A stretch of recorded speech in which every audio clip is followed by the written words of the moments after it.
Friends, ഇന്ന് നമുക്ക് Maria മോണ്ടിസോറിനെ കുറിച്ചും എൻ്റെ മോണ്ടിസോറി ടീച്ചേഴ്സിനെ കുറിച്ചും കുറച്ച് ചില എക്സ്പീരിയൻസ് ഷെയർ ചെയ്യാം. ചെറിയ കുട്ടികളിൽ ഒരു മോഡേൺ എഡ്യൂക്കേഷൻ കൊണ്ടുവരുന്ന വ്യക്തിയാണ് മരിയ മോണ്ടിസോറി. പിന്നീട് ഈ ഒരു എഡ്യൂക്കേഷന് മോണ്ടിസോറി എന്ന് അറിയപ്പെട്ടു. ഇന്ന് വളരെയധികം ജോബിന് സ്കോപ്പുള്ള ഒരു TTC ആണ് മോണ്ടിസോറി TTC. കുട്ടിക്ക് ഒരു ടീച്ചർ എന്ന നിലയിലാണ് മോണ്ടിസോറിയിലുള്ളത്. അതായത് ആ കുട്ടിക്ക് ഫുൾ അറ്റൻഷൻ കൊടുത്തുകൊണ്ട് ഡിഫറെൻറ്റ് സ്റ്റൈലിൽ ആ കുട്ടിയെ പഠിപ്പിക്കാം.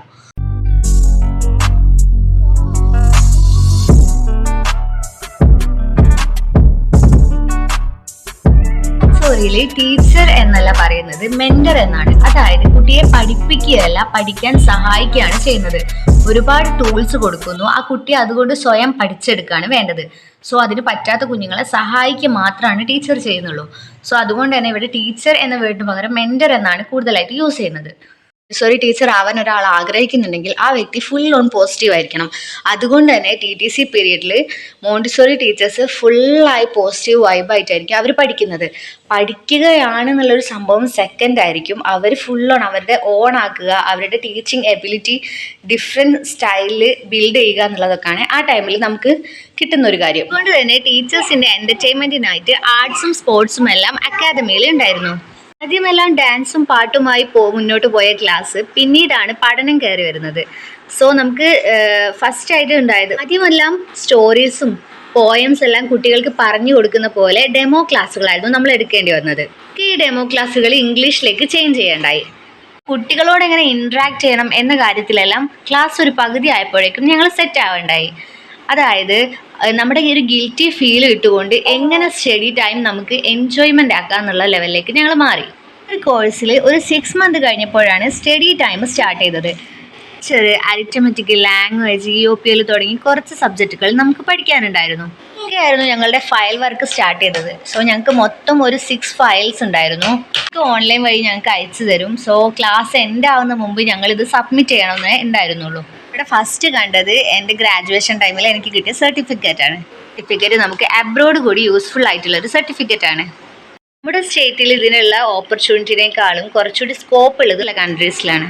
അടുത്തുള്ള കൺട്രീസിൽ നല്ല സാലറി ഓഫർ ചെയ്യുന്ന ഒരു ജോബാണ് മോണ്ടിസോറി ടീച്ചർക്കുള്ളത്.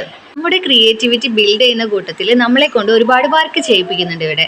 സോ മരിയ മോണ്ടിസോറിനെ കുറിച്ചിട്ട് ഒരു ബുക്ക് തയ്യാറാക്കാൻ പറഞ്ഞു. സോ ഇതിൻ്റെ മോഡൽ എങ്ങനെ ആയിരിക്കണം എന്നുള്ളത് നമ്മുടെ ചോയ്സ് ആണ്. സോ ഇങ്ങനെ ഒരുപാട് പേരുണ്ടായിരുന്നു. നമ്മളെല്ലാവരും ഡിഫറെൻറ്റ് സ്റ്റൈൽ ഓഫ് നമുക്ക് അറിയുന്ന ലെവലിലാണ് നമ്മൾ ഓരോ ബുക്കുകളും ഉണ്ടാക്കിയിട്ടുള്ളത്. ഈ ബുക്കിലുള്ള കോണ്ടന്റുകളെല്ലാം തന്നെ ഗൂഗിൾ ചെയ്തിട്ടുള്ള കാര്യങ്ങളാണ്. സോ ഇതിൽ കുറച്ച് നമുക്ക് പ്രിന്റുകൾ തന്നിട്ടുണ്ടായി. സോ ഇത് നമ്മൾ പ്രിൻ്റ് ഔട്ട് എടുത്തിട്ട് എല്ലാവരും ആ ബുക്കിന് മാച്ച് ആയിട്ടുള്ള സ്പേസിൽ നമ്മൾ ഒട്ടിക്കേണ്ടായി. ആൽബം ലുക്ക് കൊടുക്കുന്ന 2 ബുക്ക് ക്രിയേറ്റ് ചെയ്യാൻ പറഞ്ഞു. ഒരു മലയാളം, രണ്ടും സ്റ്റോറി ബുക്ക് ആയിരിക്കണം, ഒരു മലയാളം ബുക്കും ആയിരിക്കണം, ഒരു ഇംഗ്ലീഷ് സ്റ്റോറി ബുക്കും ഉണ്ടായിരിക്കണം എന്ന് പറഞ്ഞു. സ്റ്റോറീസും കാര്യങ്ങളൊക്കെ നമുക്ക് ഇഷ്ടമുള്ളത് ഉൾപ്പെടുത്താം, പക്ഷേ ഇതിൻ്റെ മോഡൽ അവർ പറഞ്ഞ മോഡലായിരിക്കണം. ഇതിൻ്റെ കളർ തീം ഒക്കെ നമുക്ക് ഇഷ്ടമുള്ളത് എടുക്കാം, പക്ഷേ ഇതുപോലുള്ള ആൽബം പോലെ തോന്നിക്കുന്ന പോലെ ആയിരിക്കണം ഈ സ്റ്റോറി ബുക്ക് ഉണ്ടായിരിക്കേണ്ടത്. പിക്ചേഴ്സ് കൂടി ആഡ് ചെയ്യുമ്പോൾ ഈ സ്റ്റോറി ബുക്ക് കുറച്ചുകൂടി ലെങ്ത് ആവും. സോ എനിക്ക് കിട്ടിയ സ്റ്റോറി ഞാൻ വളരെ കട്ട് ചെയ്ത് ആവശ്യമുള്ള കണ്ടന്റ് മാത്രം എടുത്ത് ഷോർട്ട് സ്റ്റോറി ബുക്ക് മാതിരിയാണ് ക്രിയേറ്റ് ചെയ്തിട്ടുണ്ടായത്. സോ ഇങ്ങനെ ഫയലുകളും കാര്യങ്ങളൊക്കെ വരുമ്പോൾ നമ്മൾ ഒരുമിച്ചാണ് ഫയൽ മേടിക്കുക, പ്രിൻ്റ് ഔട്ട് എടുക്കുക, ആൻഡ് നോട്ട്സ് കാര്യങ്ങളൊക്കെ നമ്മൾ ചില എക്സ്ട്രാ ക്ലാസ്സസ് ഒക്കെ എടുത്തിട്ട് നമ്മൾ കമ്പൈൻ സ്റ്റഡി അങ്ങനെയൊക്കെ കൂടിയിട്ട് ഒരുപാട് നോട്ട് എഴുതാനുണ്ടാകുമ്പോൾ അങ്ങനെയാണ് എഴുതാറുള്ളത്. വീക്കിൽ 3 ഡേയ്സ് മാത്രമേ ഞങ്ങൾക്ക് ക്ലാസ് ഉണ്ടാവുള്ളൂ. ഇത് തന്നെ നമുക്ക് 4 hours 5 hours, ഇതിൽ കൂടുതലായിട്ട് നമുക്ക് ക്ലാസ് ടൈം ഇല്ല. ആദ്യം കാണുന്ന ഈ ഒരു ടീച്ചിങ് ഫയലാണ് നമുക്ക് ഫസ്റ്റ് കിട്ടിയ വർക്ക്. സോ ഇത് ചെയ്യാൻ നമുക്ക് ഒരുപാട് ടൈം ഉണ്ടായിരുന്നു. ഞങ്ങൾക്ക് ഫസ്റ്റ് ക്ലാസ് ഒരു പകുതി ആയപ്പോൾ തൊട്ട് നമുക്കിത് ഈ ഒരു ഫയലിനുള്ള വർക്കുകൾ തന്നു തുടങ്ങി. ഫയലിലെ വർക്ക് എന്ന് പറയുമ്പോൾ ഒരു 1 day നമ്മളോട് പറയും ഇന്ത്യൻ്റെ മാപ്പും കേരളത്തിൻ്റെ മാപ്പും ഇന്ന് ഡ്രോ ചെയ്ത് കൊണ്ടുവരണം എന്ന് പറയും. സോ ഇങ്ങനെ പതുക്കെ ഓരോരോ കാര്യങ്ങൾ, നമുക്ക് ഓരോ പഴഞ്ചൊല്ലുകൾ ഉണ്ടാവും. ഇങ്ങനെ പല ഇംഗ്ലീഷ് ലാംഗ്വേജും മലയാളം ലാംഗ്വേജും മിക്സ് ചെയ്തിട്ട് നമുക്ക് അറിയാവുന്ന കാര്യങ്ങളൊക്കെ ഓരോരോ ടോപ്പിക്ക് തരും. അത് നമ്മൾ ഓരോ ദിവസമായിട്ട് ഇങ്ങനെ കൊണ്ടുപോയി കഴിഞ്ഞാൽ നമുക്ക് ആ ഫയൽ അങ്ങനെ കളക്ട് ചെയ്ത് അങ്ങനെയാണ് ഈ ഒരു ഫയൽ സെറ്റ് ആയിട്ടുണ്ടായത്. ഇത് ഫുൾ ഒരു പേജിൽ, പിന്നെ വെജിറ്റബിൾസ് ഒരു പേജ്, ഇങ്ങനെയൊക്കെ പറയുമ്പോൾ അധികവും നമ്മളിങ്ങനെ പേടിക്കാറല്ല ചെയ്യുന്നത്. ഞങ്ങൾ എക്സ്ട്രാ ബുക്കുകളോ നോട്ട്സോ ടെക്സ്റ്റോ ഒക്കെ ഉണ്ടെങ്കിൽ അതിലൊക്കെയുള്ള പിക്ചേഴ്സ് ഒക്കെ ഉണ്ടെങ്കിൽ അതുകൂടി ആഡ് ചെയ്യും. അങ്ങനെയാണ് ഈ ഒരു ഫയൽ സെറ്റ് ആയിട്ടുള്ളത്.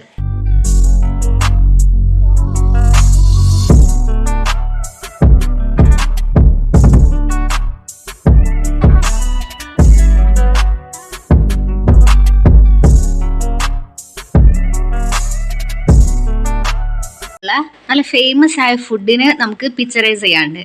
സോ ഈ ഒരു ടൈമിൽ ഫുഡ് കിട്ടിയില്ല, അങ്ങനെ പിക്ചേഴ്സ് കിട്ടിയില്ല.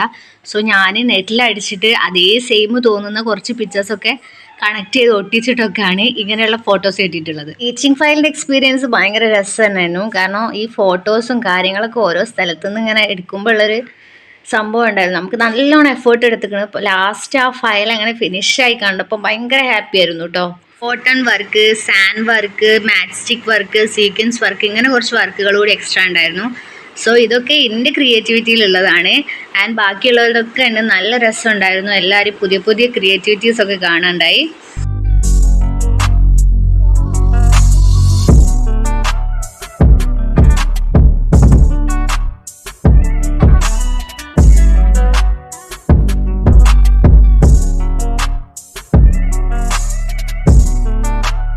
ഞാൻ ABC ഇൻസ്റ്റിറ്റ്യൂട്ടിലാണ് പഠിച്ചത്. അതുകൊണ്ട് തന്നെ നമ്മളെല്ലാ ഫയലിൻ്റെയും ഫ്രണ്ടിൽ അതിൻ്റെ ഒരു എംബ്ലം കാണാം.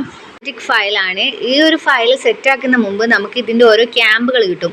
ഓരോ ലാംഗ്വേജിനും ഓരോ സബ്ജക്റ്റിന് ഓരോ ക്യാമ്പുകൾ സെറ്റായിരുന്നു. അക്കാദമിക്ക് കുറേ ഫ്രാഞ്ചൈസികളുണ്ട്. സോ ഇതിലേതെങ്കിലും ഒരു ഫ്രാഞ്ചൈസിയിൽ വെച്ചിട്ടായിരിക്കും ബാക്കിയുള്ള എല്ലാവരും വന്നിട്ട് അവിടെ നിന്നായിരിക്കും നമുക്ക് ആ ഒരു ക്യാമ്പ് കിട്ടുക. സോ എക്സ്ട്രാ ഒരു ടീച്ചർ വരുന്നു. നമുക്ക് ആ ലാബിൽ വെച്ചിട്ട് ആ ഒരു ഇതിൽ സബ്ജക്റ്റ് ഇപ്പോൾ അരിത്തമാറ്റിക് ആണെങ്കിൽ അതിനെ ബേസ് ചെയ്തിട്ടുള്ള കുട്ടികൾക്ക് എങ്ങനെ മാത്സ് പറഞ്ഞു കൊടുക്കുക എന്നുള്ള കുറച്ച് ടൂൾസ്, മെറ്റീരിയൽസ് ഉണ്ട്. ഇതൊക്കെ യൂസ് ചെയ്തിട്ട് നമ്മൾ എങ്ങനെ പഠിപ്പിക്കും എന്നുള്ളത് നമ്മൾ പഠിപ്പിച്ചു തരുന്നൊരു സ്പേസ് ആയിരുന്നു അത്.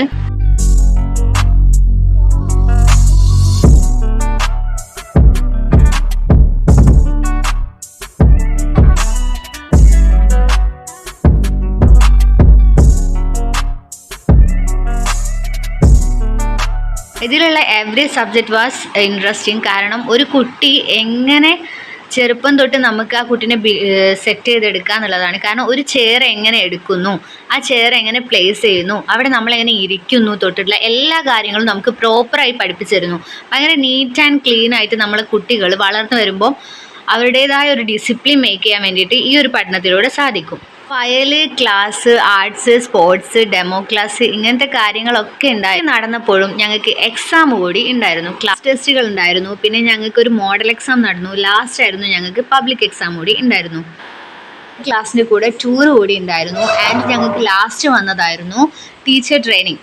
അക്കാദമിയുടെ തന്നെ ചിൽഡ്രൻസ് സ്കൂളായ ABC മോണ്ടിസോറി സ്കൂൾ വെച്ചിട്ടായിരുന്നു ഞങ്ങൾക്കുള്ള ടീച്ചർ ട്രെയിനിങ് നടന്നത്. ഞങ്ങളുടെ അക്കാദമിയുടെ സ്കൂൾ തന്നെ ആയതുകൊണ്ട് തന്നെ ഞങ്ങളുടെ ഫസ്റ്റുള്ള ഒരു സ്റ്റാർട്ടിങ് പ്രോബ്ലം കാര്യങ്ങളൊക്കെ ടീച്ചേഴ്സിന് അറിയാമായിരുന്നു. സോ ഒരു 1 വീക്കൊക്കെ കഴിഞ്ഞപ്പോഴേക്കും ഞങ്ങൾ സെറ്റായിരുന്നു ടീച്ചർ എന്ന ലെവലിൽ. സോ ഈ ഒരു ടീച്ചർ ട്രെയിനിങ് കൂടി കഴിഞ്ഞപ്പോൾ ഏതൊരു സ്കൂളിലേക്കും CV ആയിട്ട് ഞങ്ങൾക്ക് അറ്റൻഡ് ചെയ്യാനുള്ള ഒരു കോൺഫിഡൻറ്റ് ലെവൽ വന്നിരുന്നു.